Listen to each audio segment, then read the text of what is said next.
Why David joined us?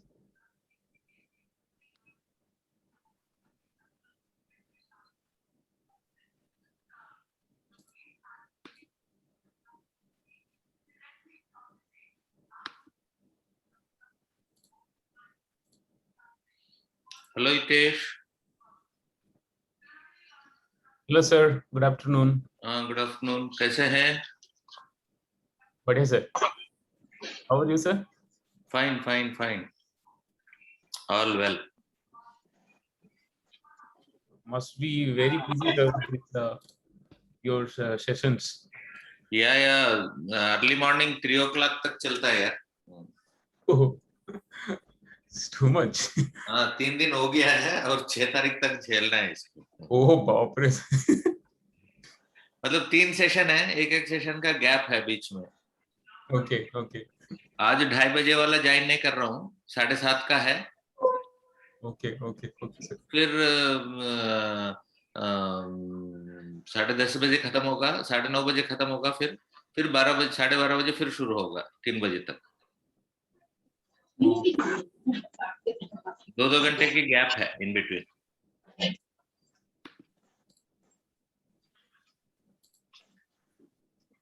वो parallel sessions भी है कुछ, depending upon the agenda. Okay, okay, sir. You are finalizing the AR6 report? हाँ, AR6 SPM working group 1 physical science basis वाला. Yes, Anshul. इस साल release हो रहा है सर? हाँ, इस साल रिलीज हो जाएगा ये? 9 तारीख को रिलीज होगा, 9 अगस्त को. Okay. 9 अगस्त को रिलीज होगा ये.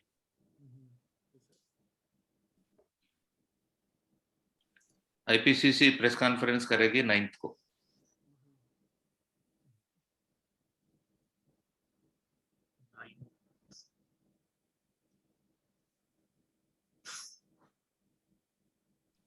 Hi, this is David. David. Good afternoon, David. Good morning to you in Geneva. Yeah, thank you. Can I just wanted to see if it's okay if I run the slides from my end, and can I just test that? Sure, please go ahead.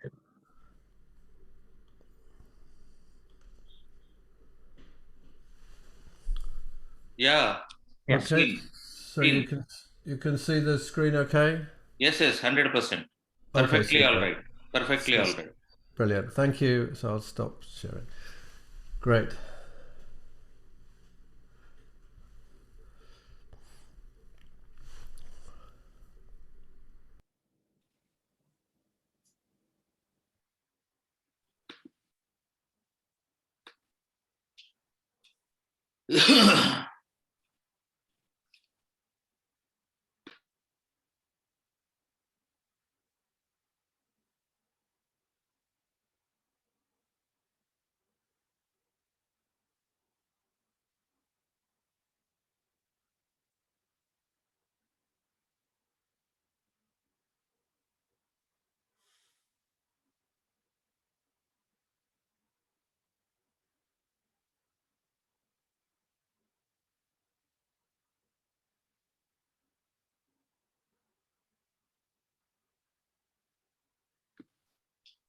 So, David, now it is the turn of Alps of Italy for flooding.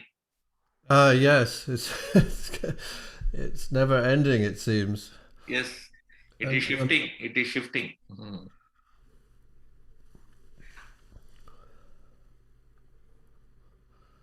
We now have to wait to find a country that actually it can most provide a good forecast, but very few seem to be able to respond effectively.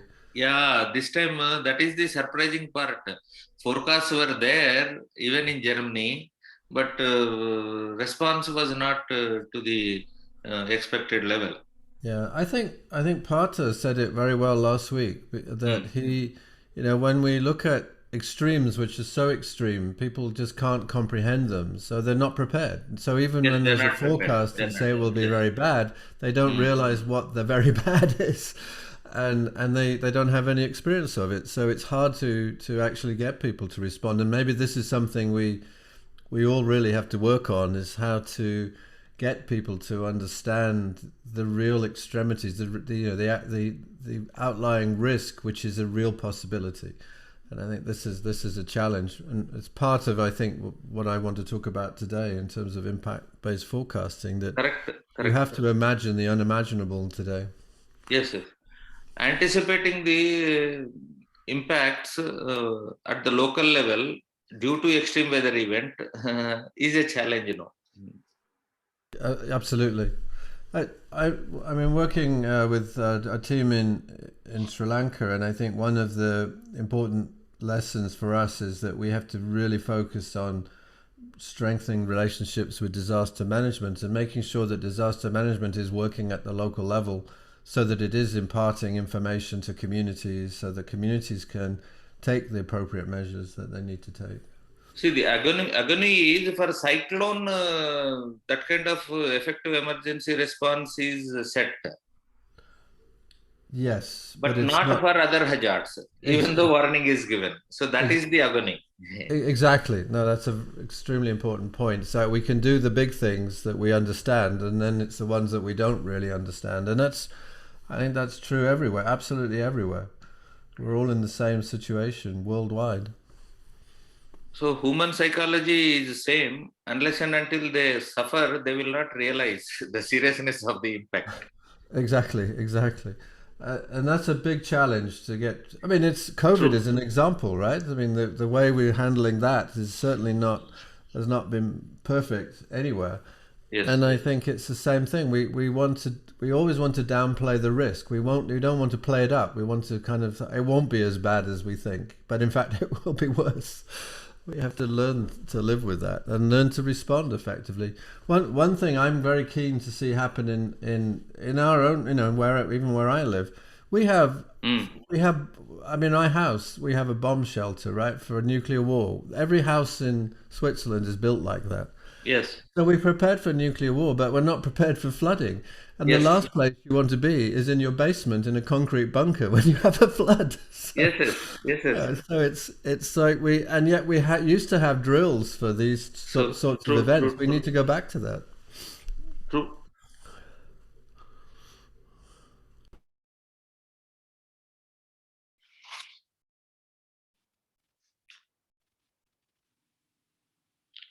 Most of the apartments are like that in Europe.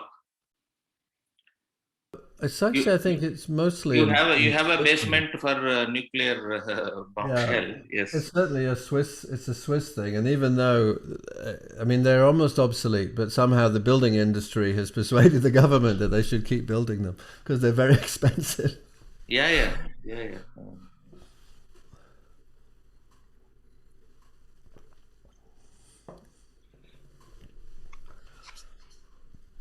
I think today we should be thinking about community flood installations, a little like the places in the coastal areas in South Asia, where building a shelter to protect you against a flood is going to be much more useful for us.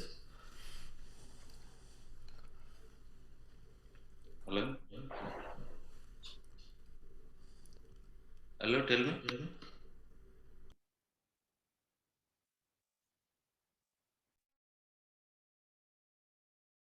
Hi Ramesh, good afternoon.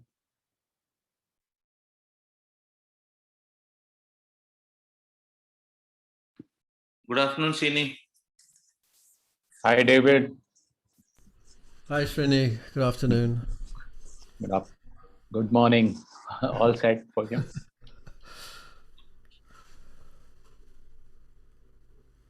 So I sent a couple of emails yesterday to WMO colleagues.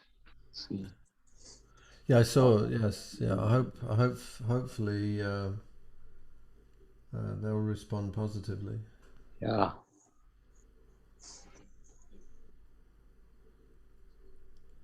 So Anthony, sorry, David, go ahead. No, go ahead. Sorry. So I was just, Anthony, you had mentioned in addition to Lars' name. So I was not sure he's in the same team. He's the director of the infrastructure, but he has a very strong background in observation. So we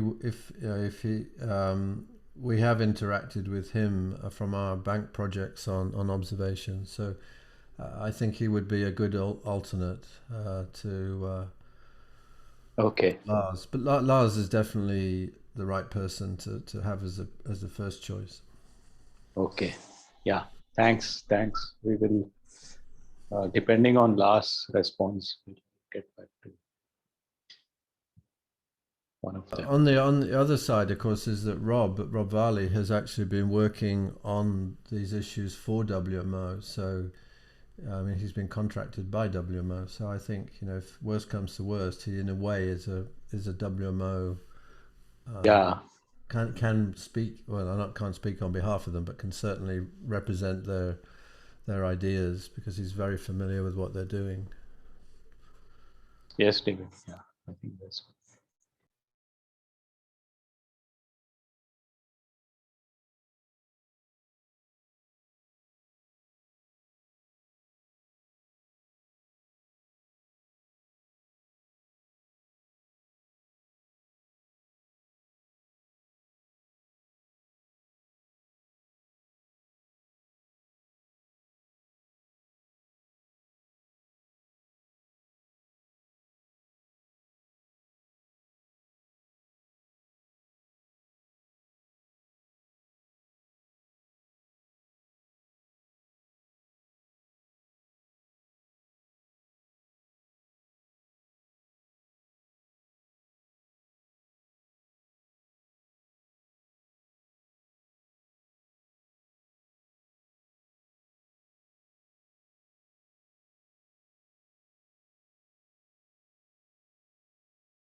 Hello, Dr. Manan.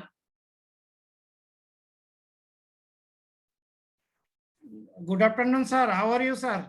Very fine, thank you. Nice to see you joining. Thank you, sir. Thank you, sir.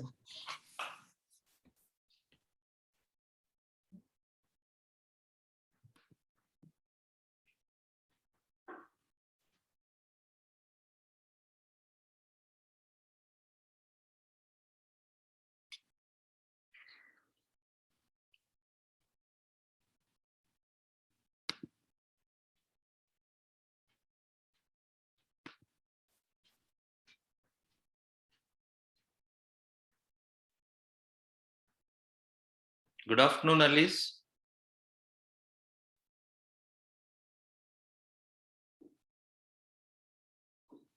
Hello, good afternoon.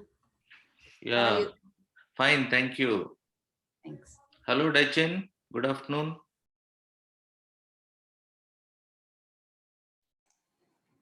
Hi.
Good afternoon, everyone.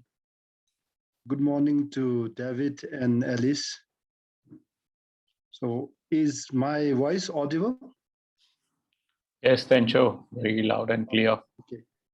Thank you. We will begin the session. So once again, good afternoon to our SHF partners, and also I see the sector users, especially from our SHF countries, and we are glad to see you joining this webinar.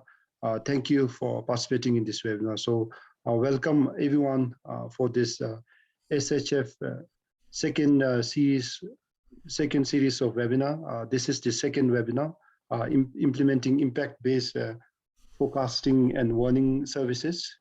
Just to highlight on the important aspects of today's webinar, the webinar will be focusing on implementation of impact-based forecast and warning services, operational transformation requirements within NHMS, including impact-based forecasting and changes in the working arrangements between forecasters and disaster managers, methods to combine probabilistic hazard forecasts with information on vulnerability and exposure to create guidance on actions to be taken to mitigate risks to life and property. So in fact, this webinar is very important because with the increase of hydrometeorological hazards, just issuing warning services or the warning of the impending hydrometeorological hazards is not enough.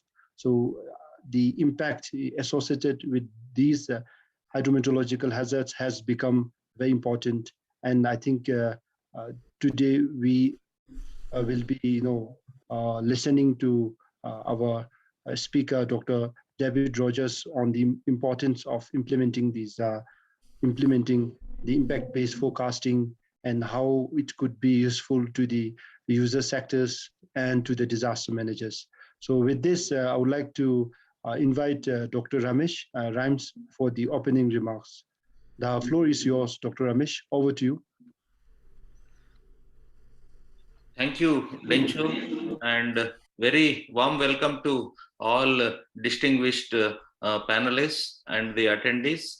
Highly experienced people have joined us this afternoon, and this is part of the series to bring the issues associated with the impact-based forecasting implementation in our SAHF countries, and particularly challenges associated with this in building service delivery enhancement at hazard specific level.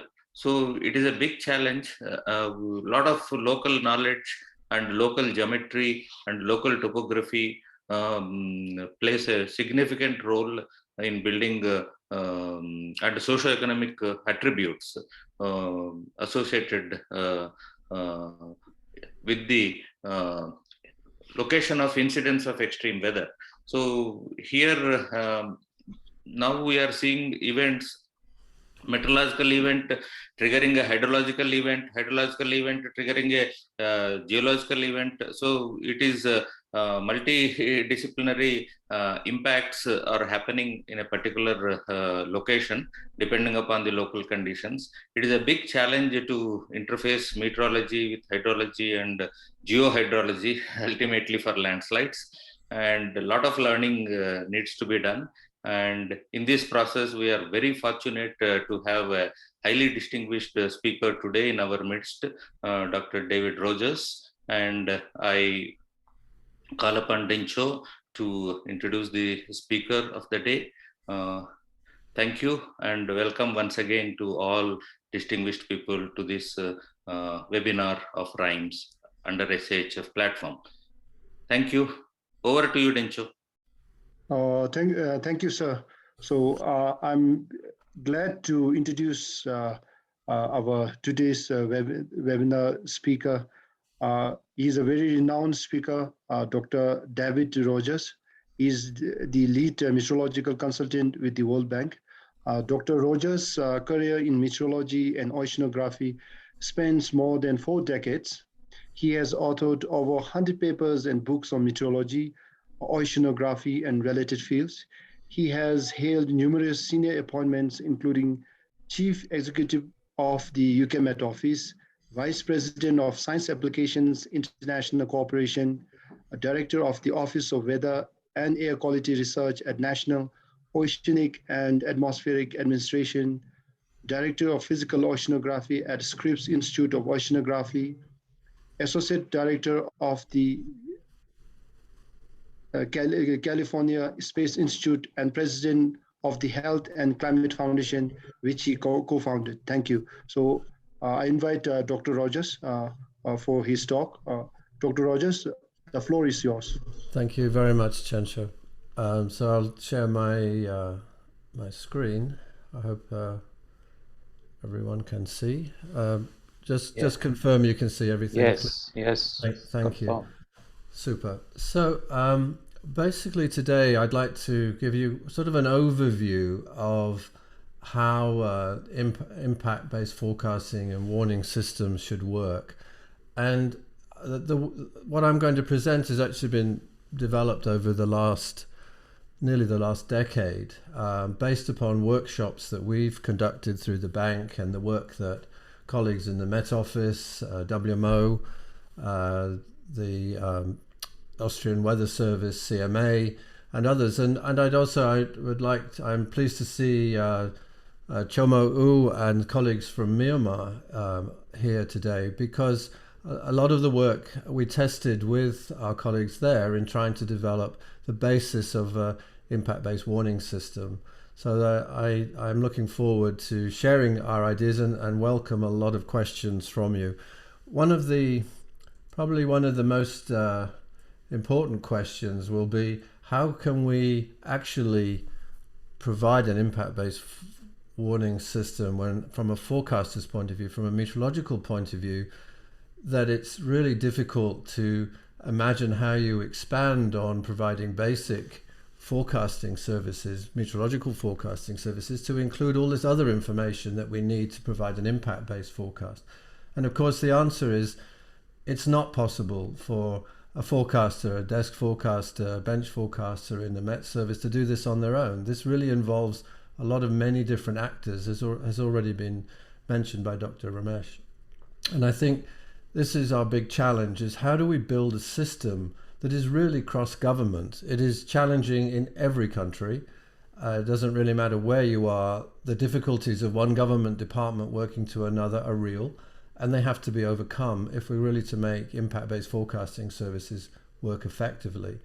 And in particular, we have to have a very strong working relationship with disaster management agencies, but it goes even beyond that, to bring in anybody and everybody who has a stakeholder in any aspect of a particular impact of a particular hazard. And so this is something we have to keep in mind in how we actually try to achieve this. So it is non-trivial. It is not a minor change in forecasting to think about impact forecasting. It's a major challenge for all of us. So now let me just walk through some sort of basics. So let's think about tropical cyclones with which we're all familiar. So we have the event. The tropical cyclone is the event. And the event basically is, we focus on cyclone track, the intensity, size of the cyclone, so forth, and where it's likely to impact.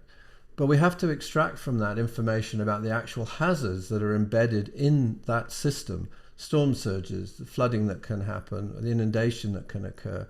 And then we have to understand a priori the impact of that situation. I mean, we have to put it in a situational context. Where will it occur? Who is going to be affected? What infrastructure will be impacted? What will be disrupted?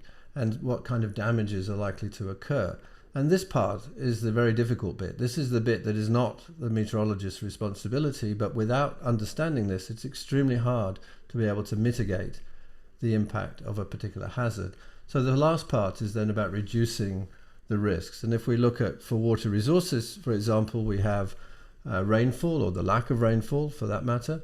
It has to be translated into runoff, flow into reservoirs, water levels, and so forth. And then we have to be, we're concerned about dam overflows, overtopping, tank overtopping, the water rights, stream flow, the risk of flooding to farmland, and so forth. And we have to come up with mitigating strategies such as controlling the release of water and the timing of that release. And I use this as an example because this is an area where we can get the first parts we can define the first parts quite well. But when it comes to actually taking action, we're often very slow. And we see in many cases, we don't have a controlled release of water. We have an emergency release of water resulting in a significant amount of flooding. So here is where we also have to spend a lot of time, is actually getting the forecast information, the impact forecast, into the hands of people who have to make decisions and actually getting them to make decisions. So that's another part of the challenge that we all face. From the forecasting point of view, we have to think about this in terms of the shift from where we generally are today. So we think about phenomena-based forecasts. We're forecasting a meteorological event for the most part, and we have to translate that now into an impact.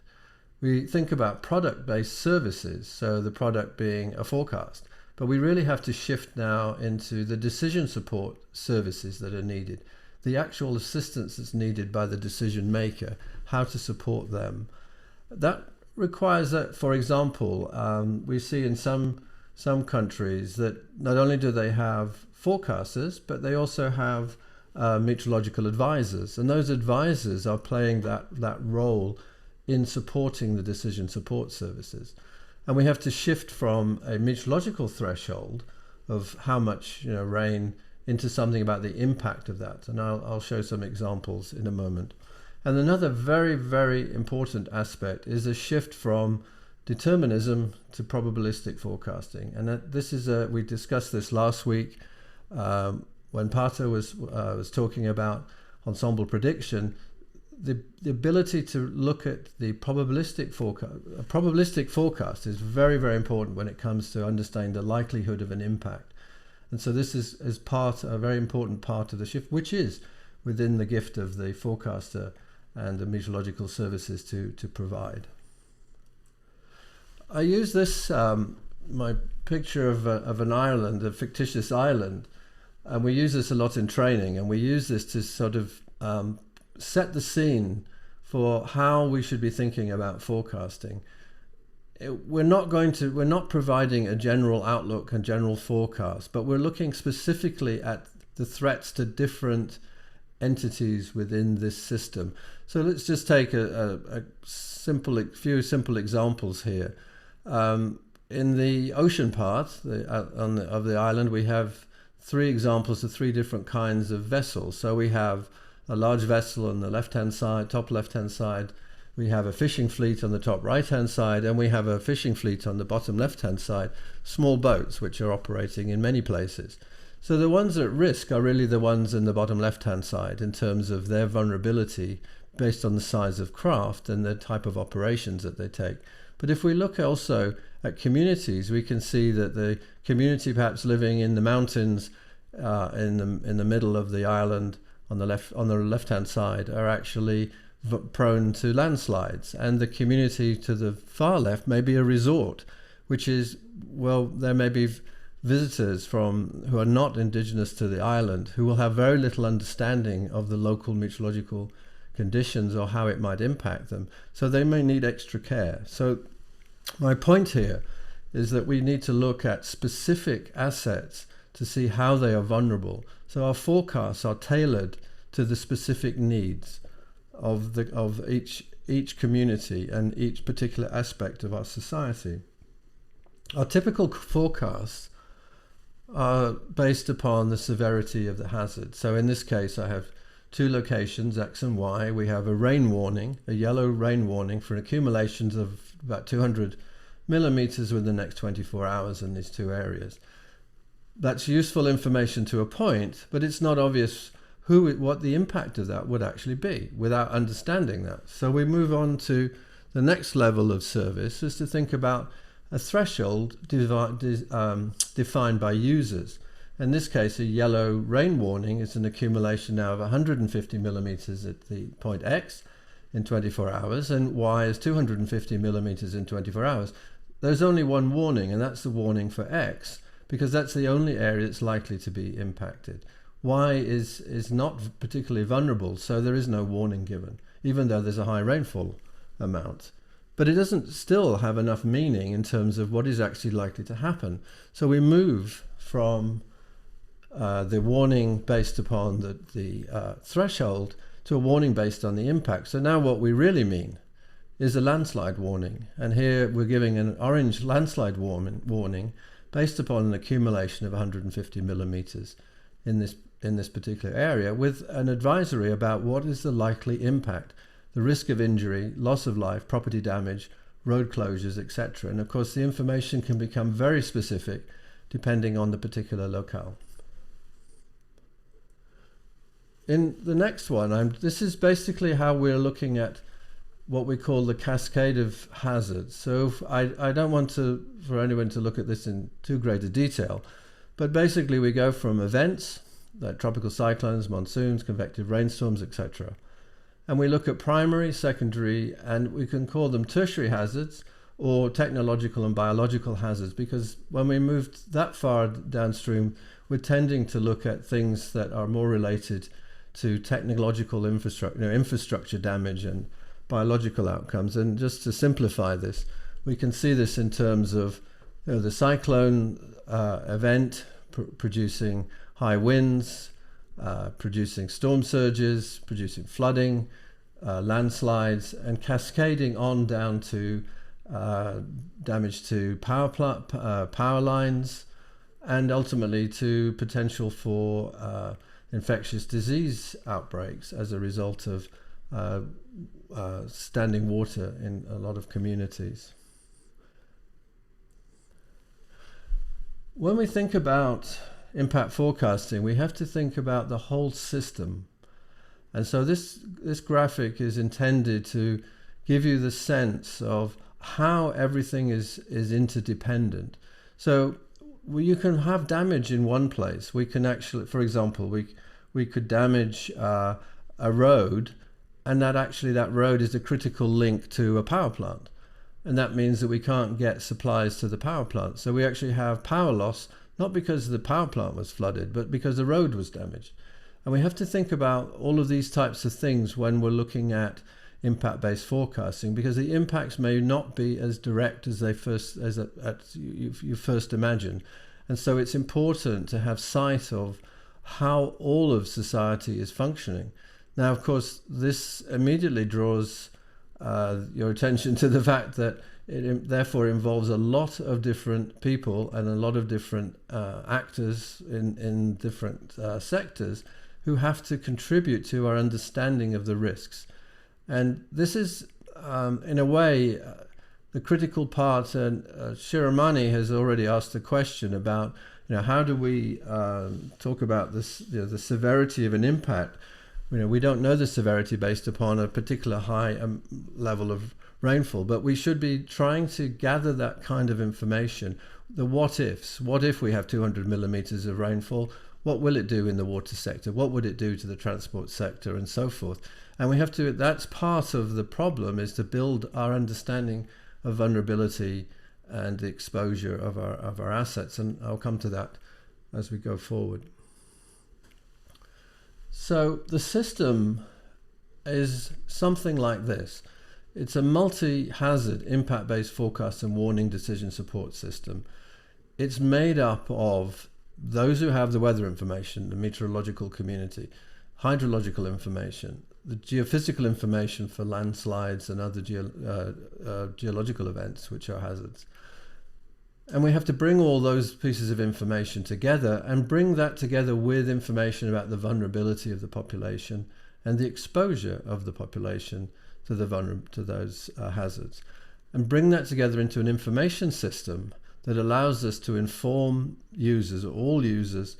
And the little red arrows are two-way arrows, because the whole system is in constant communication, a flow of information in and out of the system.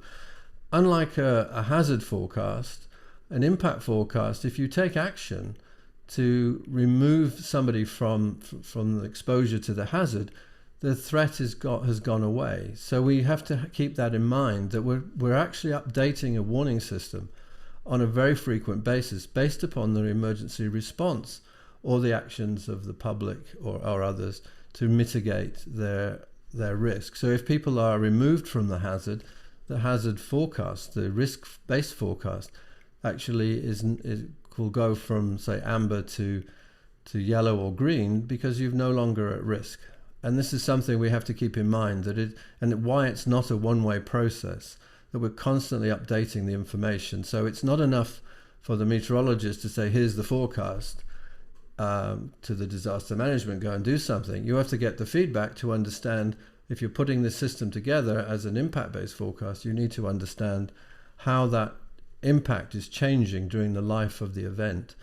And this is simply drawn in a way that says this is an integrated system that brings all of these pieces together, a shared responsibility amongst all of the actors.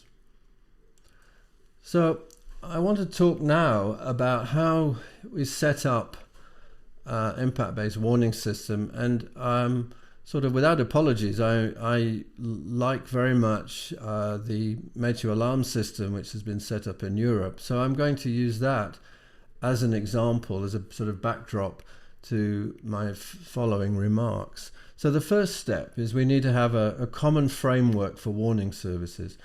It is far more effective if we have a single system where the colors that we use, whether the languages that we use, essentially, the words we use to describe the hazard, to describe the threat, to describe the impact, are relatively similar, regardless of the type of forecast or the type of hazard that we're concerned with. So if we're talking about a meteorological hazard or a hydrological hazard, or even a hazard related to health or COVID, we could use the same system.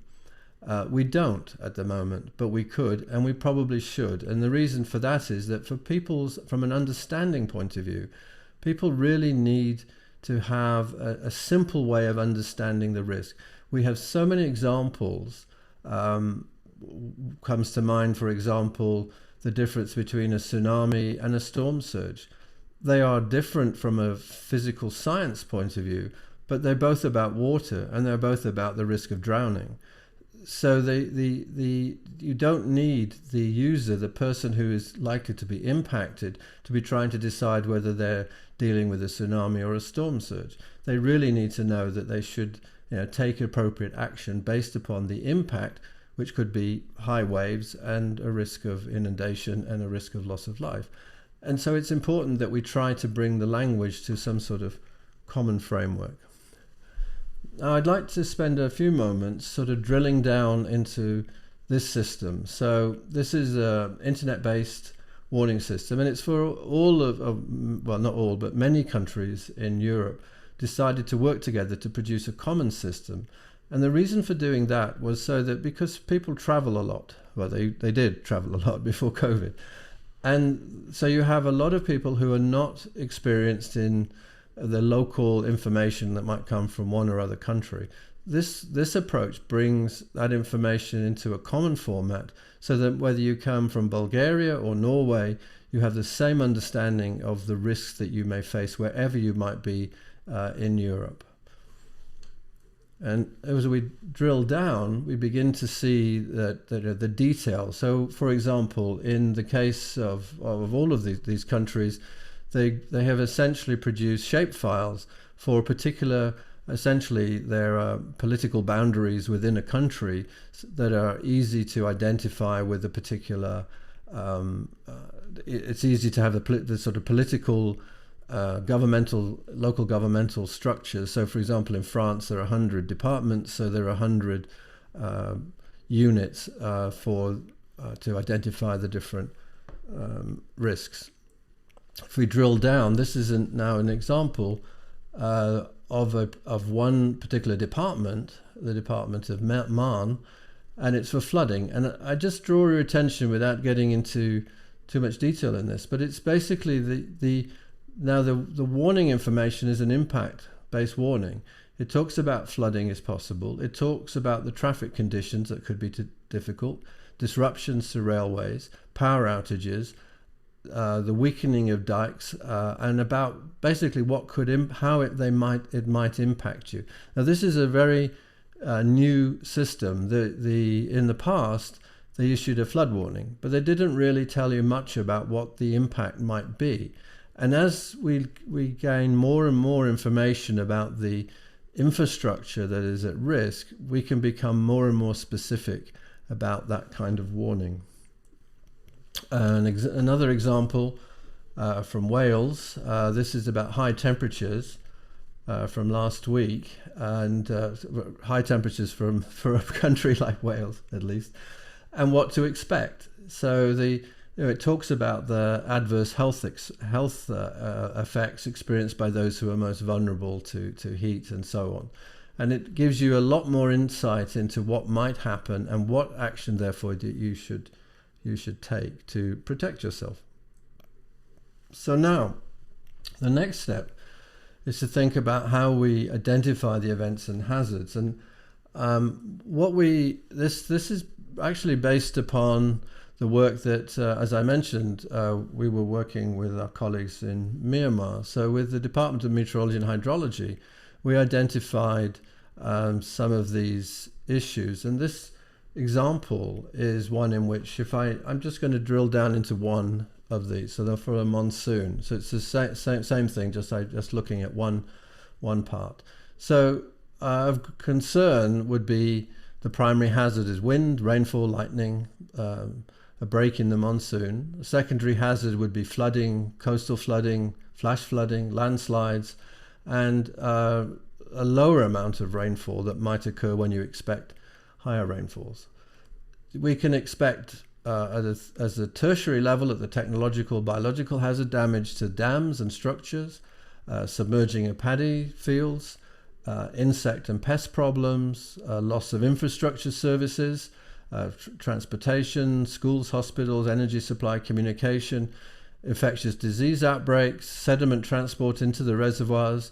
Snake bite is a big problem in Myanmar under these conditions, and deposition of sand and silt. So this was put together during workshops with the community, so led by the Department of Meteorology and Hydrology, and with the involvement of stakeholders from different sectors who basically, when faced with this, what would be the likely impact. And I think this is something that needs to be done again and again and again to build up this information base based upon what the meteorologists and the hydrologists think will be the scale of the event. So when we talk about very high rainfalls, we have to think what that might mean from an operation of a dam. If we have 200, 300 millimeters of rainfall in a few hours rather than in days, what is the impact on a dam, and what actions are therefore need to change? What operational procedures need to change in operating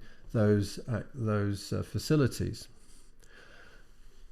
We know an important aspect, of course, is to understand the vulnerability related to the hazards that we've identified. So in this case, we start thinking about the first of all, I wanted to make a point about what do we mean by the difference between vulnerability and exposure. So I like this picture because it's basically the lighthouse and the ship are both exposed to the environment. Both are exposed, but one is vulnerable and one is not. And the lighthouse is not really vulnerable to the waves. It's not really vulnerable to the severe weather that might occur in this case. So this is an important aspect of, we need to focus on the exposed, not those who are not. And when we look at then the people who are affected, we need to focus on the human dimensions first. We need to think about the different abilities of people.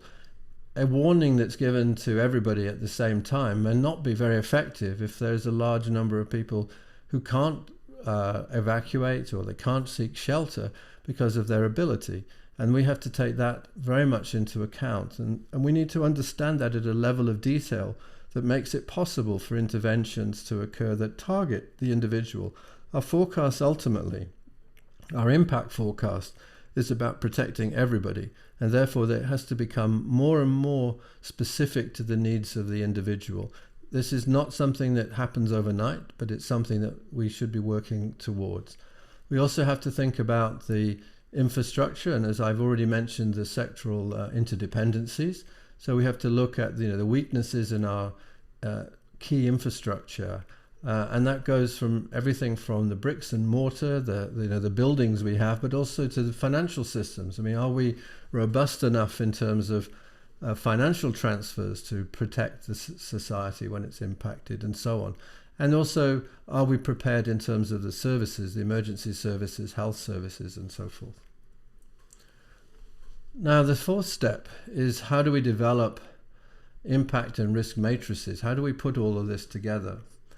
And so in this example, I'm going to talk about a matrix for the public. So we build matrices for every sector, but let's focus just on the public. So we have, we define very low, medium, and high impacts. And we're not really concerned about very low and low impacts. These are localized or non-existent, and they really are not something that needs a lot of attention. So our focus tends to be on the medium and high impacts only.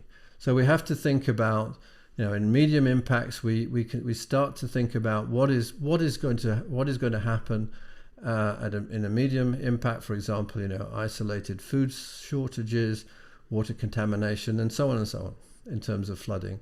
And then we look at high impact, and we can see just in the language used here is a change from flooding affecting properties, for example, to widespread flooding affecting significant number of properties and whole communities. Now, in practice, we would be mapping that to the real situation. So we would identify high impact areas where we know the risk could occur. And so it's not a uniform, like the pictures from Meteor Alarm, we're drilling down to provide identifying as necessary individual structures or local areas which are at high risk of high impact, and so on. This graphic is how the whole thing is essentially put together, and really where the meteorology comes in a very important way. The likelihood of the hazard is what we forecast, and we have very low, low, medium, and high categories, the likelihood is really based upon an ensemble. It is the ensemble prediction that will give us the likelihood. And where we sit in terms of the impact, what's an important thing, which I will not have time to go into today, but the way we put the sort of X in the box determines really what we're thinking about in terms of the advice that we're giving to those who are likely to be impacted. And it's important to know that while the colors change, so under medium, where the X is for a low likelihood medium event, but that event, that X can move up as the likelihood increases, and it can move to the right or the left as the impact changes. So depending, how does it change? Well, very important parameters in this. For the same event, the time of day of that impact matters. So we can forecast, let's say we're forecasting the impact of heavy rain due to a tropical cyclone. Now, if we give the warning based upon the meteorological threshold and timing, we may find that we're issuing a warning, as we have done in the past, we're issuing a warning at, say, rush hour in the morning. That's not very useful, because now a lot of people are on the road and are likely to be trapped in their cars and trapped in a flood situation. So we have to think about the time of day of the event, and we have to issue the warning, the impact-based warning, based upon that knowledge. And that means that we are likely to be providing warnings based upon essentially a lower likelihood, simply because we're not so close to the event, but because the severity of the event, the timing of the event is so critical, we're going to issue that warning at the appropriate time to prevent people being in a situation where they could be inundated. And we've just seen this happen in China with the flooding that's occurred, where people have died in the metro. This shouldn't happen in the future if we can put these systems together properly. The forecasting, I think, is good.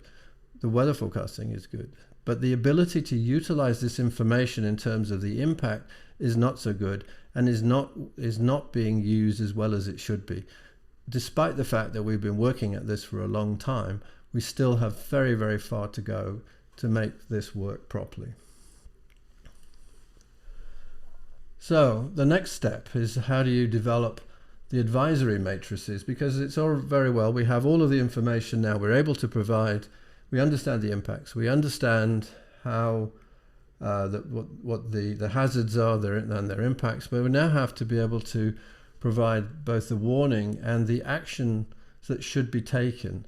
And I think this is a very important part. It's not enough to simply give the warning and then leave it to somebody else to decide. This system, involving all of the different actors, has got to be sure that people are able to take and do take the appropriate action.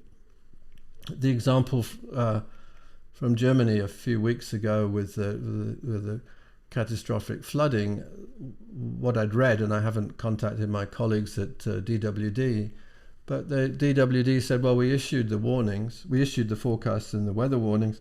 It's not up to us to to get people to take appropriate action. That's the local authorities' responsibility. This is quite true. But if the system was really working properly, that guidance would have been much stronger coming from the meteorologists and the hydrologists to the local communities, and there would have been a lot more interaction to actually try to take earlier action.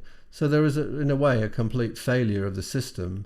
It just isn't fit for purpose. It's on the right track, but we have to do so much more to ensure that people take action. And the meteorologist, the forecaster, truly doesn't have the responsibility for ensuring people take action, but as part of the team, as part of this system, they have some responsibility to provide the appropriate guidance. And equally, those who are responsible for helping people take action have a responsibility to listen and take action based upon the information that they receive. This is just another example, in this case, of a flood risk for a dam operator. One of the things I'm particularly keen to understand is why in many different countries, despite water behind a dam is for many uses. Of course, it's for agricultural use, it's for drinking water, and it's for flood mitigation. And we seem to have a problem in countries where you have uncertain year-on-year uncertain rainfall, that the dams are kept, or the tanks are kept at the highest level of water as possible, and primarily to support agriculture. But as a result, we can end up with severe flooding when those tanks are overtopped during an extreme event. And as we get more and more events which are short-lived but high intense rainfall, dams are going to produce more risks to downstream communities than they have done. And part of the problem seems to be that we don't have the standard operating procedures that we should have to be able to operate these things properly. The next part is to think just about, and I'm coming towards the end now, but the operational structure, how we put all this together. I basically have built these thoughts around the colleagues that we worked with in Shanghai over the years, and their concept was one of what they called the 5 earlies. So we have early monitoring and forecasting, early briefing, early dissemination, early handling, and early warning. And this is a useful construct because it shows you relatively simply, we're still I'm focused here on providing the early warning of an impact. This does not mean that we don't still provide weather forecasts and weather warnings. We do that. We still do that. We will provide flood forecasts and warnings, but it is a special role that we have in terms of providing the impact forecast. The two actually go together. It's to simply focus on the impact without the weather forecast and warning of the weather is probably unlikely to be the way we will operate for the foreseeable future. So we will have both. But now we have the situation where we're bringing in the impact data and other sectoral data to provide that impact forecast, to provide early briefing. The important thing here is that you start off by making sure that the decision-making agencies and others have information at an early enough time to be prepared, well before you inform the public. And now this is very difficult if it's coming to flash flooding, but it's still, the risk of flash flooding can also be reasonably well predicted and relatively early, certainly early enough to provide advisories to the appropriate decision makers, and to then allow them to disseminate the information to agencies to provide for early handling of the situation, and then in parallel to provide the early warning to the public. So this is essentially the structure of how to build a basic standard operating procedure for a multi-agency response.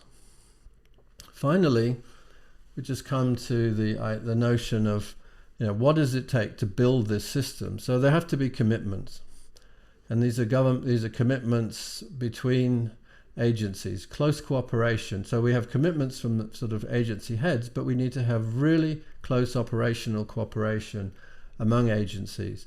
We have to have firm data sharing agreements. Data has to flow in this system without any hindrance. It really needs to be there for all of those who are involved in this to be able to utilize that information. And as we'll learn in the future, all sorts of information that we probably didn't think was very important will become increasingly important, and especially useful information from a meteorological point of view is not just our basic meteorological service owned observation systems, but it's also the information that we get from the Internet of Things, from people providing inputs into the system, all this type of thing. We have to see that information used effectively.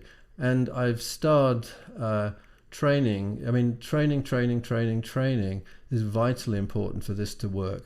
It also involves working with communities in training. I think one of our problems is that we are not prepared for these extremely 15 sigma, 30 sigma events and we need to learn to cope with the unimaginable, and this is part of what training is going to help us to be able to do. So finally, just to summarize some of these points, we have to be able to understand and respond to warnings to create a resilient population. Impact-based forecasting has to complement the traditional role of meteorological hydrological forecasting, translating the technical into information and relevance to those affected. And we've made enormous progress in understanding how the system works, the ocean, atmosphere, land system. And we have really good prediction tools. So we can, and we do provide good forecasts.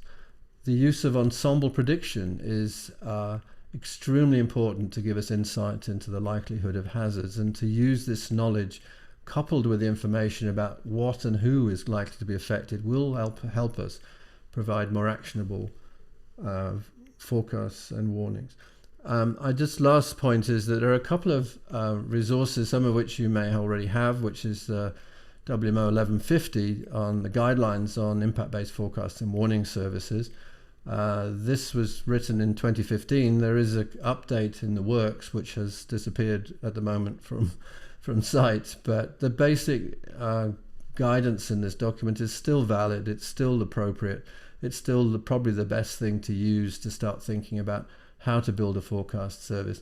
And there's a very, very good video from the Met Office which is available, and it really walks through a particular event and how that's handled, and the importance of the guidance that's given, the advisory services given from the Met services and given from the disaster management side, and working with those who are affected. And it talks about how you're dealing with like single events. We have to recognize that helping people is not about providing some general information. It's providing more and more specific guidance to those who are impacted.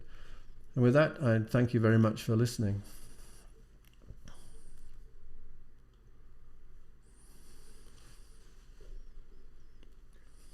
Thank you, Dr. Rogers. I think thank you again for your very interesting presentation. And I hope the talk that you touched, especially on the basics of impact-based forecasting, especially the terminologies that are used in impact-based forecasting. I hope this would be very important, especially for our working group members who are working on IBF, and how IBF can be implemented within the SAHF region, and also the requirements for setting up IBF and the structures of overall operationalization of IBF is very interesting. And I hope your talk in particular will help us in framing a better a plan or action plan for implementation of IBF in the SHF region. So thank you again. Now we have a question and answer session, so it will be a moderated session. So I invite Dr. Srinivasan Rhymes to moderate this session. The floor is yours, Dr. Srini. Thank you. Thank you. Thank you very much, Tensho, and thanks, David, for that very nice illustrative talk. I think you walked us through the basics and also the complexities in its various dimensions of thinking towards an impact-based forecasting system, and also gave us a good blueprint on how we can proceed. And here, I think I would like to just give a little background, as Dr. Ramesh has already mentioned. These webinar series for the SAHF is particularly intended for the working groups on these various thematic areas. And these seminars will hopefully provide us some good directions to think and evolve a good system for the region. So in that sense, this is a very good start for this process. So with that, I think we have sufficient time for questions, and I am very happy to see a large number of participants. And also because David in his last but one slide very clearly mentioned the importance of trainings and capacity, which is one of the focus of this project. So I would now request all of you present in this, joining in this session to, raise any questions, or you can do it in two ways. One is the Q&A chat box or the chat box itself. Both, you can type the question. Otherwise, you can raise your hand using the raise hand icon, and then we can give you an opportunity to speak. So over to all of you for any questions, but I think there is one which Shiromani has raised right in the beginning, and also David had mentioned briefly about it. So Shiromani, would you like to go first?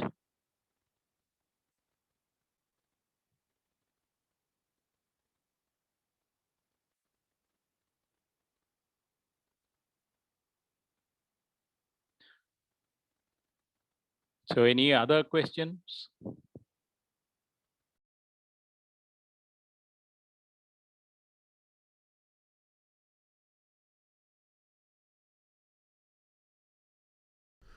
If I may, I could just like to pick up on Shiromani's.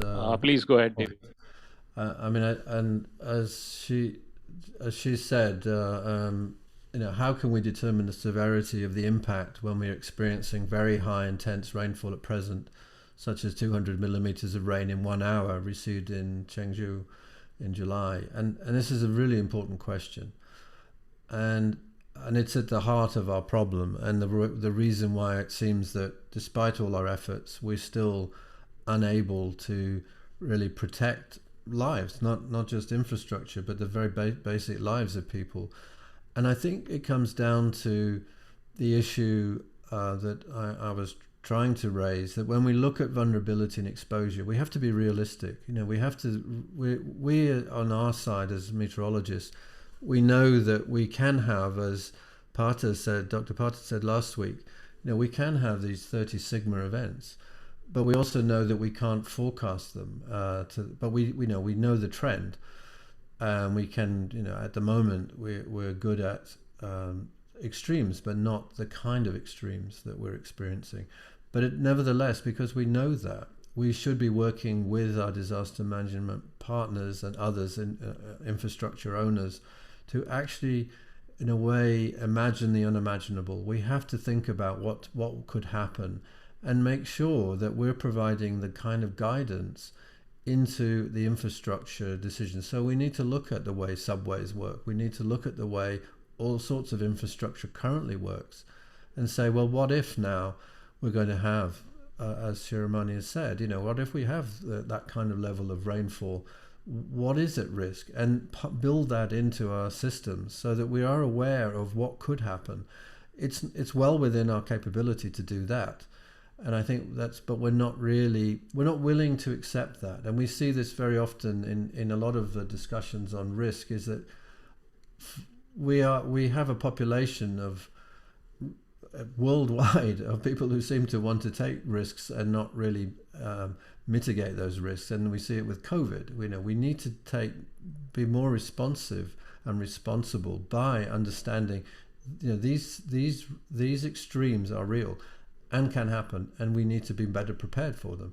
And that is part of, I think, impact-based forecasting and the challenges we have working together on it. Thanks. Thank you, David. And just wanted to know, if we combine the real-time information with the forecast, in the intensity, especially with the radar images, so can we give some sort of early warnings regarding this type of intense rainfall? I think so, but that level of intensity maybe is still, yes, on a very short time scale if we observe it, but if it comes to forecasting, I think Pata's point last week was it's beyond our modeling at the moment, but we are, as a community, the issues are being worked on. But the fact that we are aware that this could happen, we are using our knowledge as meteorologists to provide that kind of guidance. And I think we shouldn't be afraid of saying, to expect these extremes, but you can't just provide a warning in a vacuum. We have to already effectively worked with the, let's call them infrastructure owners, to be prepared for that, right? So we can't say, well, you're going to have 200 millimeters of rainfall, you've never seen it before, because you won't be able to do anything unless you've already been prepared for that. So I think it's as much about preparing the stakeholders, those who are owners of those resources, responsible for those resources, to be trained, part of this system in which they are able to take appropriate action.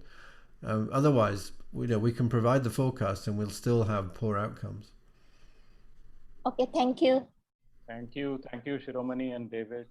I think yes, I think there are some black swan events for which we have no current answers, but of course it depends on where how much of risk you are getting prepared for. So you can at a very high risk area, highly vulnerable and exposed areas, you can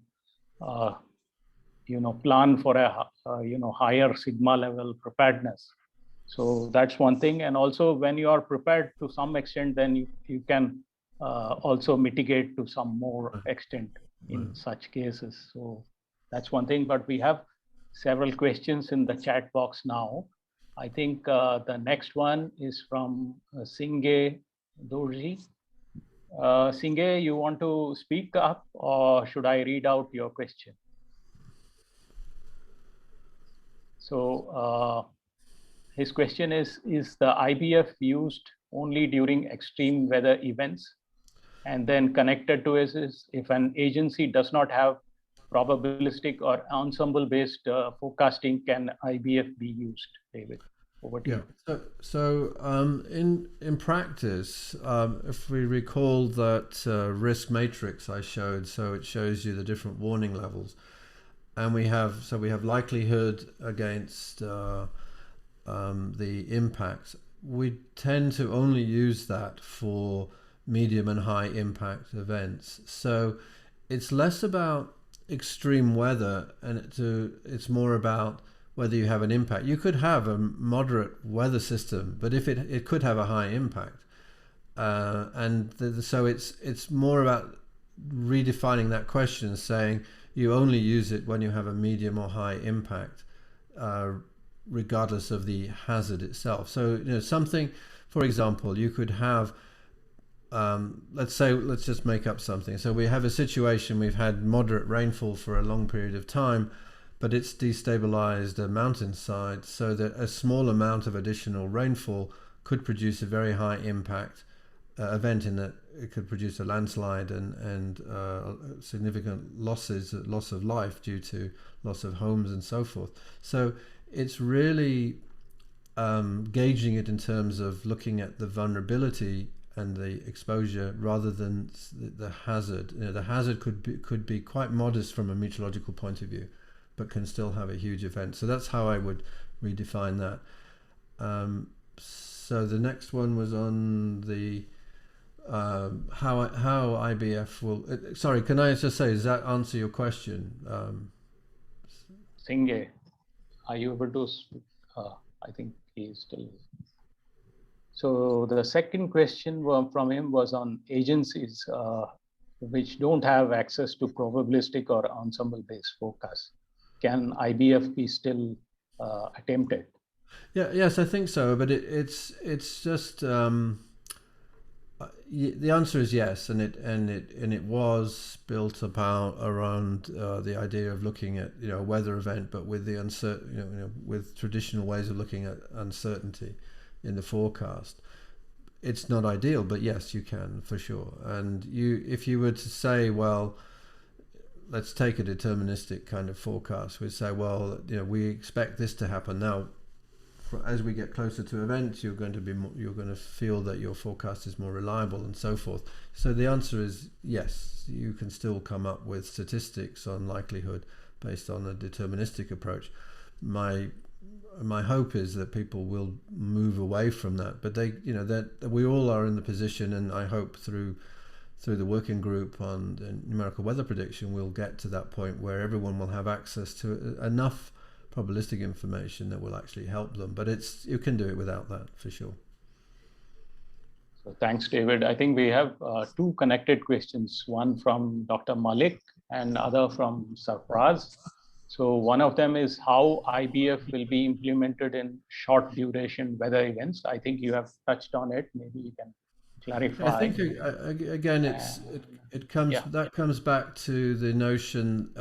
It's really whether the event has an impact, and if we think about let's just say some short-lived thunderstorm convective event, if we know that those types of events will have a significant impact, they may be lightning may impact our electrical supply, our communication systems, a risk to life through people working outside or school children outside, we should be able to use exactly the same tools, but it's based upon providing you have some notion of the event itself.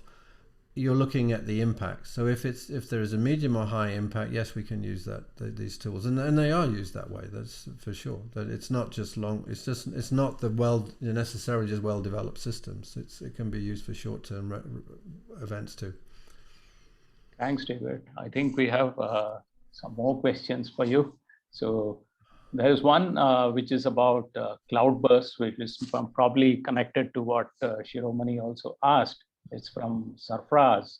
So can we forecast a cloudburst-like event and its impact?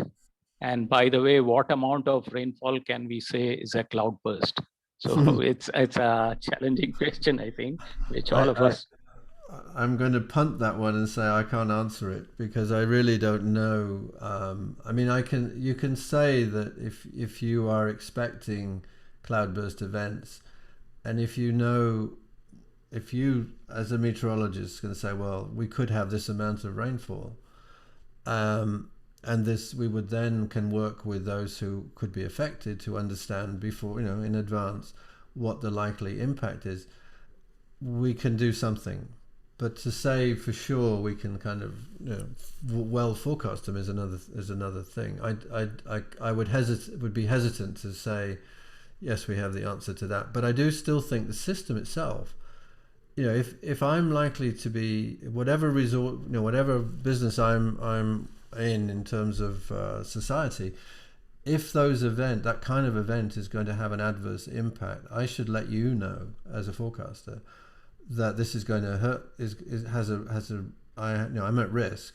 I tell you that, and you can give me guidance when something like that is likely, even if we aren't certain about the likelihood. We can still, in that graphic of the matrix, anything from yellow to orange and red being really reserved for the most extremes, but a very low likelihood of event is still something if it has an impact, high, medium or high impact.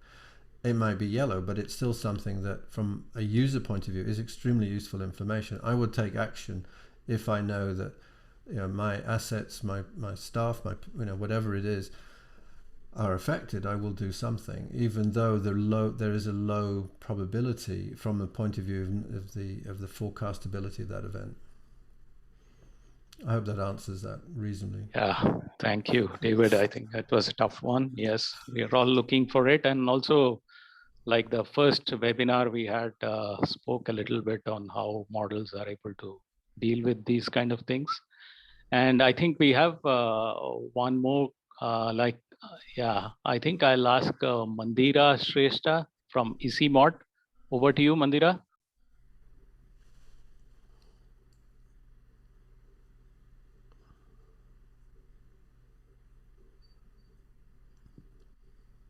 Mandira, are you able to hear us?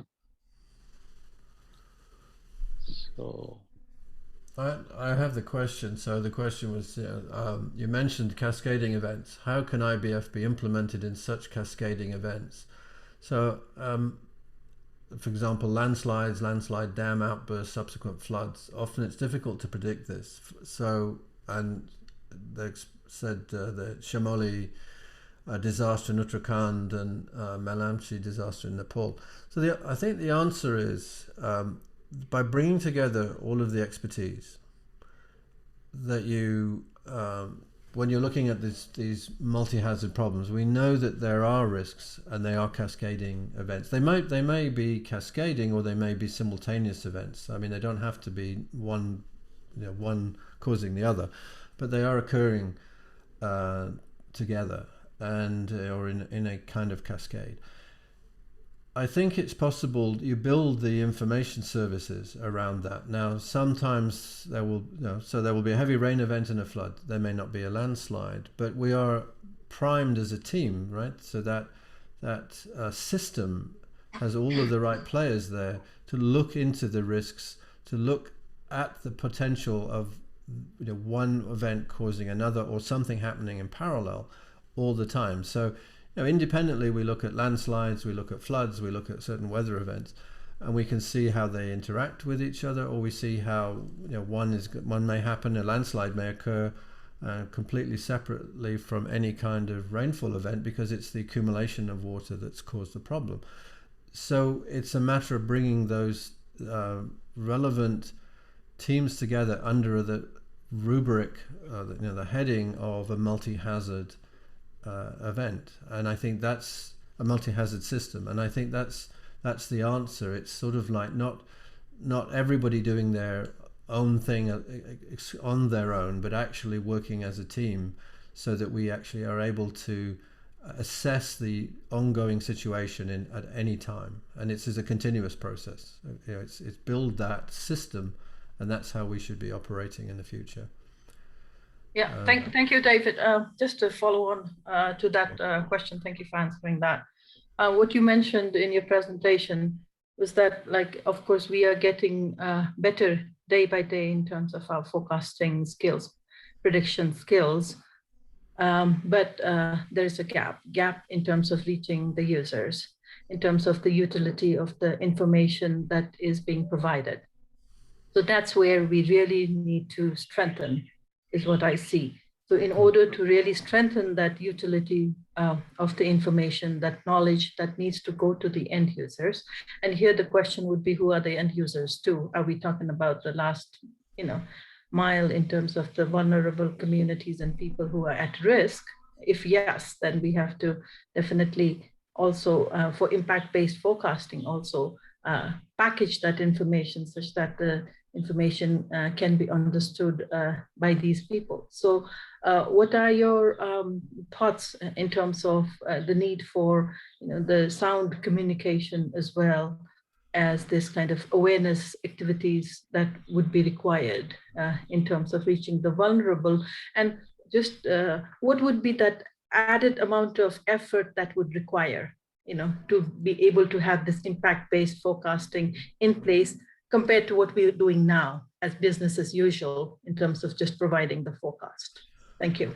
Yeah, it's a really important point, and yes, I think it's about the last mile. It's about reaching communities, it's about reaching individuals, and the information alone is not enough. You really have to engage with communities. So it's a matter of building a system which actually focuses much of the attention on the community.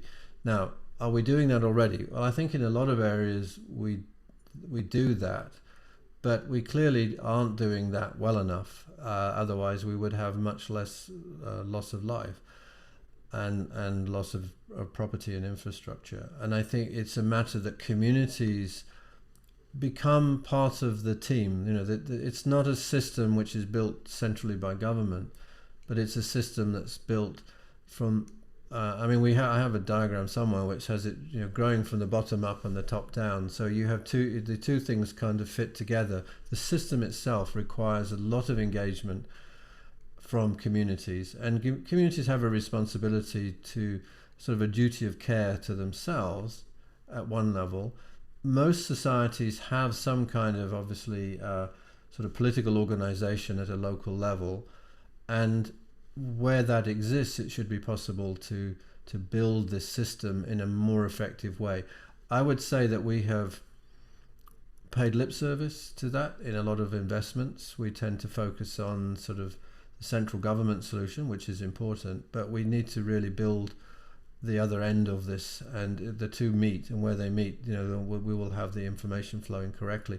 The system works only when you, first of all, it doesn't work without the feedback from the community. So if a community is affected and a community is taking action, there should be feedback from that community. So they're an integral part of the system, and cannot, you know, it's not a one-way process. There was a past, I think, when we were just, you throw out the information, expect people to use it. That isn't how it should work. It should work by being a fully engaged system. I know that's not simple to achieve. It's easy to say, but it's not very easy to do.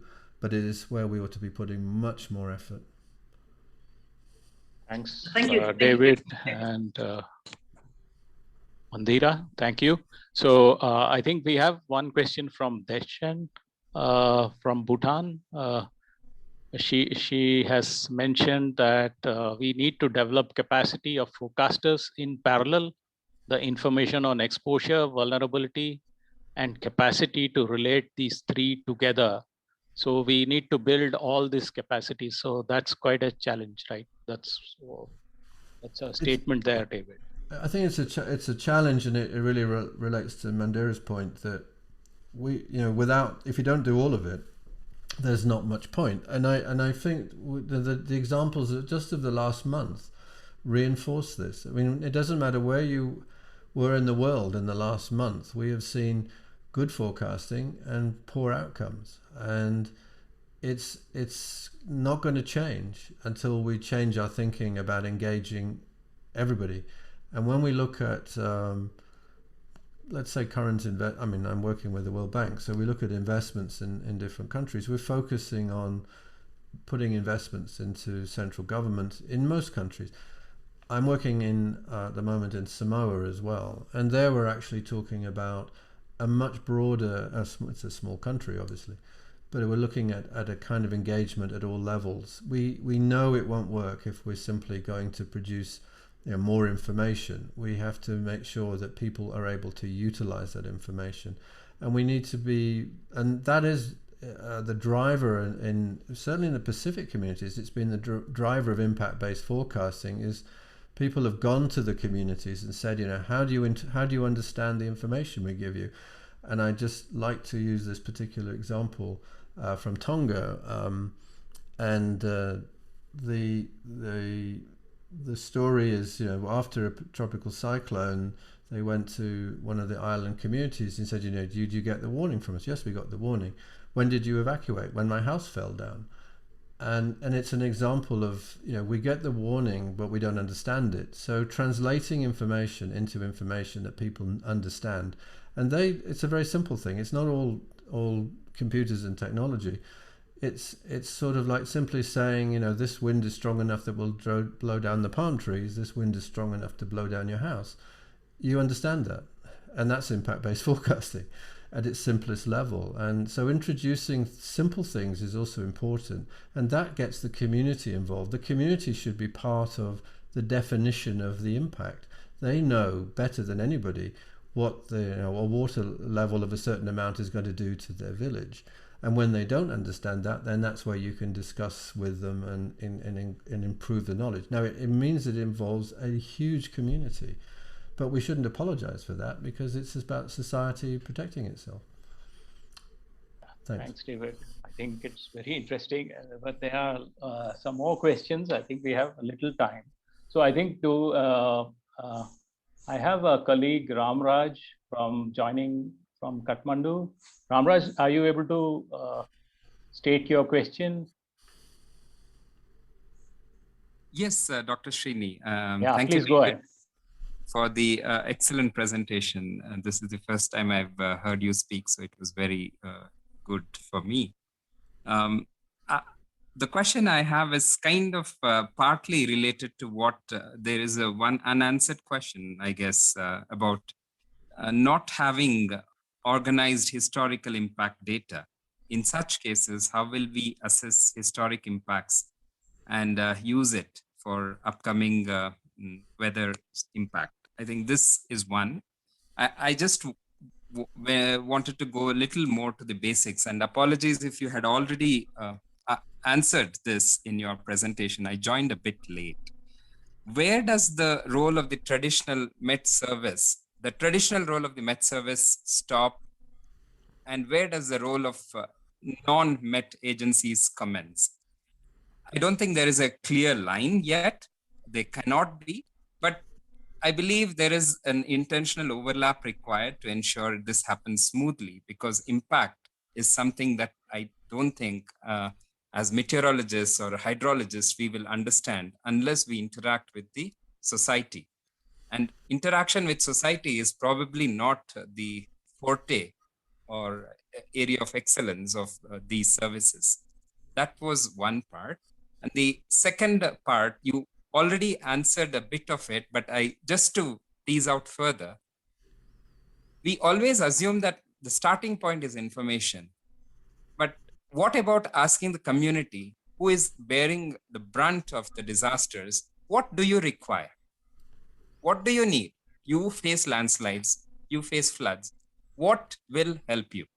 Rather than say, this is what I can provide, how do you want it? Would this, I mean, is this completely different to what you mentioned as IBF, or is this a part of IBF and just a different way of looking at it? Sorry if it doesn't make much sense. No, it makes perfect sense. Thanks, Ramraj. So to answer the second one first, I agree with that. It starts at the community level. You really, my point about one of my early graphics is you look at the different aspects of a society which are vulnerable. So you look at a village and we say, well, a village that's in the mountains, that's in an area prone for landslides. We need to talk to them about what do they need. What do you need to know about where to go if you have to evacuate? There are things that are being done that are structural interventions which try to improve people's situation, but what's left over is about using information to take evasive action, to protect the population, to protect your family. So it is about talking to those communities, and that is to me that's the number one job. Now, is that the job of the meteorologist? No, probably not, but it is a job of somebody in the system, and there are many actors in the community, the local community activists, volunteers, local governments, etc., who can gather information from the community in a systematic way that enables it to feed into the system and to help then guide what is the utility of the forecast. The forecast is no use unless it actually helps somebody make a better decision, can take appropriate action. So it starts there. So that point I would say is it's not about build it centrally and it will work. It's really about understanding what the user's requirements are. You raised a very important point about the sort of historical impacts without having, and even let's just start not just about impacts. Let's just take meteorology in its sort of purest sense. If you want to produce a warning, you'd have to have some climatology of the hazards. I mean, otherwise, what are you warning about? So it's the same problem that if we don't have any historical data, we have a relatively weak point in that we don't have the historical data to understand what the likely impacts will be. Nevertheless, we can gather data, and we should be continuously gathering data. And yes, it's late when we start today doing it, but at least if we do it, we will gain information, and we can through communities. When you talk, and I have been a little bit involved in this myself, when you talk to people in communities, they have a memory of events. Now, their memory of past events may not be much of a predictor of the future, of course, as we all say, because of the likely extremes, but at least we have a starting point on which we can build. And so those who are working with communities, who are building databases, we have done that in World Bank projects in some countries where there's a lot of information that's being gathered from communities, and it's surveying communities. And it's done frequently, and it's as essential as it is to improve our numerical prediction. The interaction between where does the meteorological service stop and the others begin, it's a really interesting one. And to me, if I were to kind of forecast the future of a weather service, it's a much more integrated platform working with users. Why is that? Well, first of all, the meteorologist is definitely responsible for the meteorological expertise, the weather information, hazard information that's meteorologically oriented. Similarly with hydrology for the hydrologist. The techniques used to forecast, so we're trying to forecast risk. So the actual forecasting platform, the tools needed to do that, need to be, they are more likely to be accessible to the meteorological community as a community which is focused on numerical forecasting. So when you move that to risk, you're going to somehow expand that to include the needs of others who may not have focused on numerical prediction of any kind, but actually that's what we're trying to do. We're trying to model the risk. And so by bringing information in, where these things sit in the future may be moot. It doesn't matter so much, but there is a shared resource which enables you to calculate or estimate the actual risk that you are facing, the impact that you're facing. So I think this line between what is meteorology, yes, you still have a meteorologist, you still have a forecast, you still have people forecasted who understand and are steeped in the knowledge of meteorology, but they will work more closely with others who are somewhere between the user and the meteorologist. And in the UK Met Office, as an example,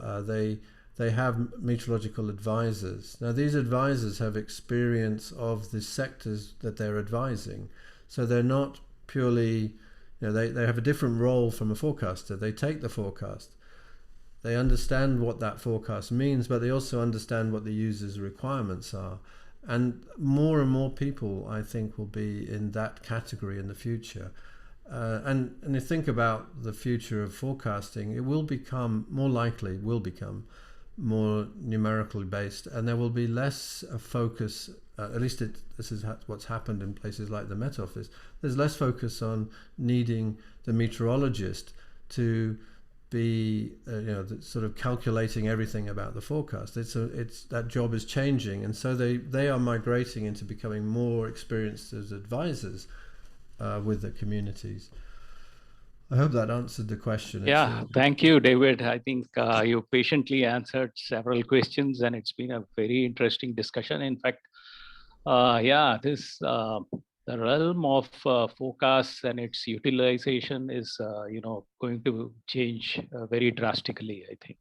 I've just put some, link in the chat box, which is something which I recently encountered, that, for the surfing event off coast, Tokyo, Japan, where the Olympics are being held, there is a forecaster. In fact, there is a full team of about 25 forecasters who are, forecasting surf. How is it going to be for surf weather for several places in the world? And I was so surprised to see even Goa, Kalangot Beach, and so on in the list. So, and they have webcams and all the, recent tools which can attract people and also be useful to these sports persons who are interested in outdoor sports. So it's going to be drastically different. And I think we have to all come together to at least address the basic, the first point in what David showed as vulnerable human dimensions, which are most important to our region. So this is a good start. And this is exactly what we wanted from these webinar series, to encourage discussions and, move towards a blueprint which can take us to build solid capacities, which can be slowly, incrementally increased as we progress through the years. Because these sort of issues cannot be solved within one project lifetime or so on. It will require it's a movement rather than a project. It's like everybody has to get enrolled into it, and all the sectoral agencies have to get enrolled in it. And I'll finish this Q&A session with an anecdote when I was still a forecaster in IMD, I was very surprised to, one day after lunch when I walked into my room, there was a Bollywood director and his team waiting there. So I was very surprised that why were they? I was still young then, probably. I thought maybe some other opportunities are going to come my way, but it was not that. But, what it was they wanted to shoot a Bollywood song sequence where they wanted a real snowfall. And these guys were from, a Western place where they don't see any snow. So they wanted to know which is the best time to go to whatever northwestern place to shoot their song. So yeah, there are many anecdotes. And of course, we have to be useful to people. That's a bottom line. So with that, I'll hand it over back to Tensho and maybe to do the wrap up. Thanks very much, David. That was excellent. And of course, my other colleagues, Dr. Ramesh, Alice, Hitesh, if you want to say something, please do. There is still some time. Thank you.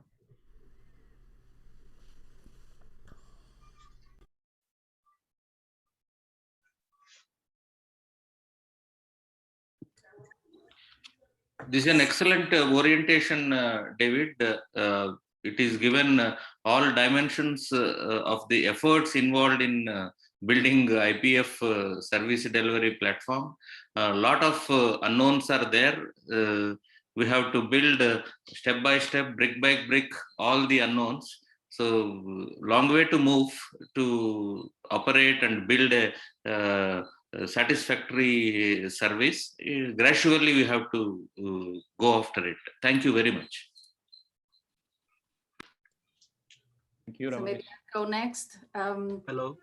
Great Yes, Alice. talk, David. Thanks for your presentation. I just want to say that while I was working with WMO, we have initiated a number of activities, not just in Myanmar, but also in Maldives. We have done that together with Ms. Halek Utval. So, and nowadays with all these projects that we have ongoing in the region, we are trying to implement such kind of activities in all of them. So it's good that we are now looking at the regional approach so that the methodology is the same everywhere and we can share experiences between countries.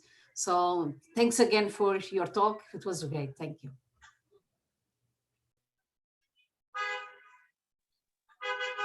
Thank you, Alice. Excuse me, I raised hand. Can I? Yeah, please go on. Please go on. Okay.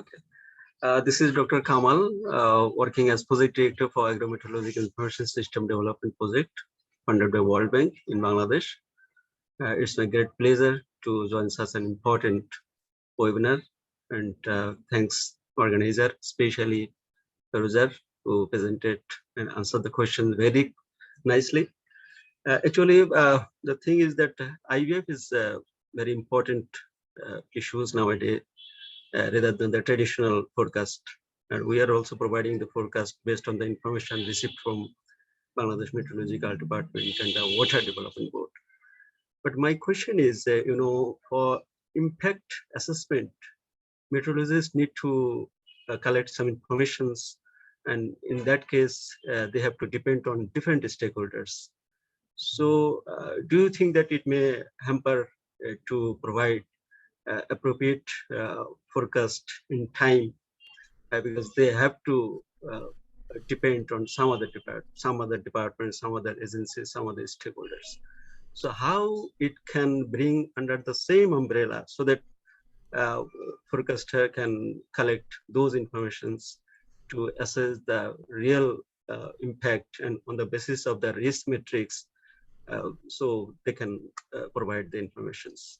So it's an important point, and I think the answer is really it's a shared responsibility. So I don't think it's to expect the sort of meteorologists to have everything under their control. It's a matter of working with others as equals in a system in which let's take, if disaster management is responsible for gathering information on past events, on impacts, then working very closely with that agency. But it's not it's not just kind of a passive relationship, it's an active operational relationship, and that's what probably has to change in most countries. It's certainly what has to change in the ones that, you know, where I live in Europe, is that there's still a lot of work to be done to build that sort of intra-governmental system. It's very difficult to do because of the nature of government, the nature of departments, the way they're structured.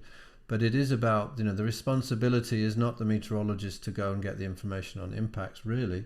It is the responsibility of others, but it's a matter that information is, you know, let's say the climatology of as Ramraj had said, you know, trying to get the climatology of impacts is difficult. So who's responsible? So let's designate the disaster management agency to be responsible for that in general. Let's get the agricultural department to be responsible for agricultural information, and build that information base over time. I mean, it's not an overnight solution, but eventually you will have the information needed to be able to then provide a more effective forecasting system.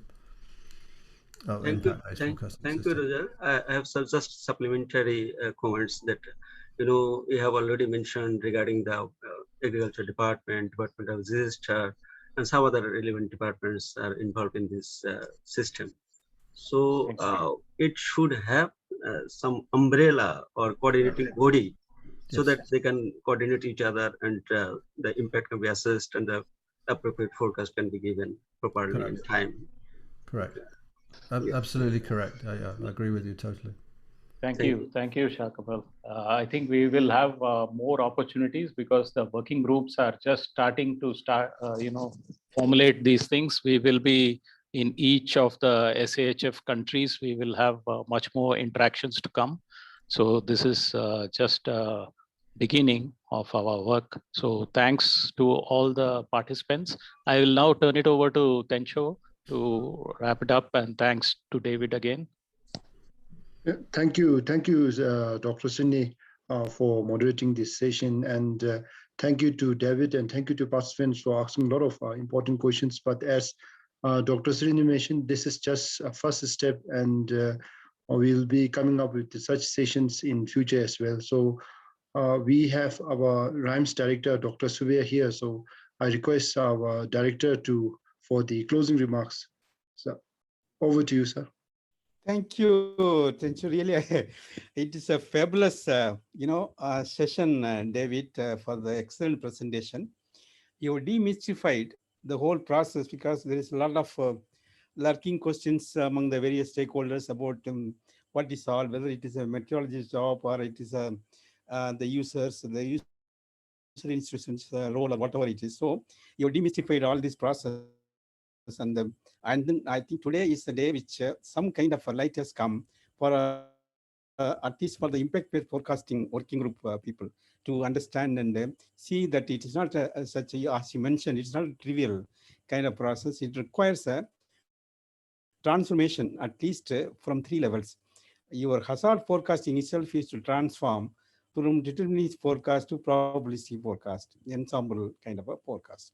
So there is a transformation required within the meteorological system, so that you can provide the required information by the users, so that they can make use of it for the risk management. That is one. Second transformation required is an institutional transformation is required, because it cannot be one institution which can do it. It is there is a concept called the disciplinary, meaning monodisciplinary and multidisciplinary and transdisciplinary. We are not even talking about now we are talking about the meteorologists talking about the mono, that is meteorological service and all. It is going to be multidisciplinary. It's not just one community can do all this. It has to be a combined and a very organic effort to see that one input goes to another level of, one output goes to another level of input.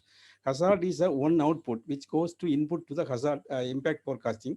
Impact forecasting input goes to the risk management system, and that input goes to the community level response systems. That requires a psychological, sociological, cultural, and all kinds of context. So it is a series of information flow. That means institutional transformation should be there. within the system. The transformation is that how do we make transform this information to a level which a person like David mentioned a donga, that donga's the person who's he received a forecast or he received a forecast, but they didn't expect that their house will fall. Only when the house is fallen, they took some actions. So how do we reach that level? Unless we reach that level, all this process is important, but not sufficient. So we need to take that process to that level. That means it is going to be a kind of transformation, not even a change, a transformation required from probabilistic deterministic forecast to ensemble kind of a forecast system, from hazard forecast to impact to risk matrix to communication of the risk to a form which is internalized by, not just understand by, internalized by the users, so that they really respond to the system. What David mentioned is because of the time limit, he mentioned about the risk management part. And also there is another aspect of empirical forecasting, that is positive aspect of weather. That is how we are going to harness weather information for socio-economic development. That's also requires a multidisciplinary kind of the same kind of a process. And we really happy that David has brought this up, and there's a lot of important questions and all. And I feel that we really set a real, working kind of a process. Now, as you see, Dr. Sini mentioned, it's going to be a movement. It's not going to be a project or something. It's a movement for transformation from all aspects of our work. So this transformation process, we are all really contributing our bit to see that the transformation really takes place, and it can bring a kind of process change. I thank all of the participants, really totally involved in the process. It is because of the brevity of time, there's a few questions and all, but we have really enjoyed this session. Thank you, Dr. Sini, Tencho, Ramesh, and others, and Ansul and Ramanaj and all. It's a very interesting session. We look forward to have a very productive process in the years to come. Thank you so much for everything. Thank you. Yeah, thank you all. Thank you, sir. Bye. Have a Bye. nice day. Bye. Thank you.